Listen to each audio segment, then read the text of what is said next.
Hi friends, ಇವತ್ತು sweet corn ಮಾಡೋಣ. Sweet ಕಾರ್ನ್ಗೆ ಜೋಳ ತಗೊಂಡಿದ್ದೀವಿ, ಬಿಡಿಸ್ತಾ ಇದ್ದೀನಿ. ಬಿಡಿಸ್ಕೊಂಡ್ಬಿಟ್ಟು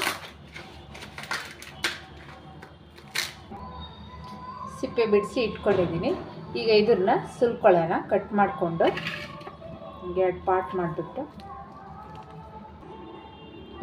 ಮಾಡಿಬಿಟ್ಟು ಸುಲ್ಕೊತಾ ಇದ್ದೀನಿ. ಈ ಥರ ಎಲ್ಲ ಸುಲ್ಬಿಟ್ಕೊಬೇಕು. ಫ್ರೆಂಡ್ಸ್, ಜೋಳ ಎಲ್ಲ ಬಿಡಿಸಿ ಇಟ್ಕೊಂಡಿದ್ದೀನಿ.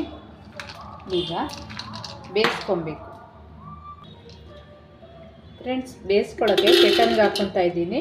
ನೀವು ಬೇಕಾದರೆ ಪಾತ್ರೆಯಲ್ಲೂ ಬೇಯಿಸ್ಕೊಬೋದು ಅಥವಾ ಕುಕ್ಕರಲ್ಲಾದರೂ ಬೇಯಿಸ್ಕೊಬೋದು. ಈಗ ಕೆಟನ್ಗೆ ನೀರು ಹಾಕ್ಕೊತಾ ಇದ್ದೀನಿ. ಹಾಗೆ ಸ್ವಲ್ಪ ಉಪ್ಪು ಹಾಕ್ಕೊತಾ ಇದ್ದೀನಿ. ಈಗ ಕ್ಯಾಪ್ ಹಾಕ್ಬಿಟ್ಟು ಬೇಯಿಸೋಕ್ಕಿಡಬೇಕು.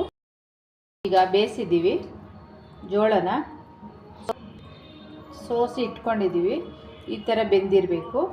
ಸ್ವಲ್ಪ ಆದಷ್ಟು ಎಳೆ ಇದು ಜೋಳನೇ ತಗೊಳ್ರಿ. ಈಗ ಸ್ವಲ್ಪ ಅದಕ್ಕೆ ಸಕ್ಕರೆ ಹಾಕ್ಕೊತಾ ಇದ್ದೀನಿ. ಸ್ವಲ್ಪ ಒಂದು ಚಿಟಿಕೆ ಖಾರದ ಪುಡಿ, ಒಂದು ಅರ್ಧ ನಿಂಬೆಹಣ್ಣು,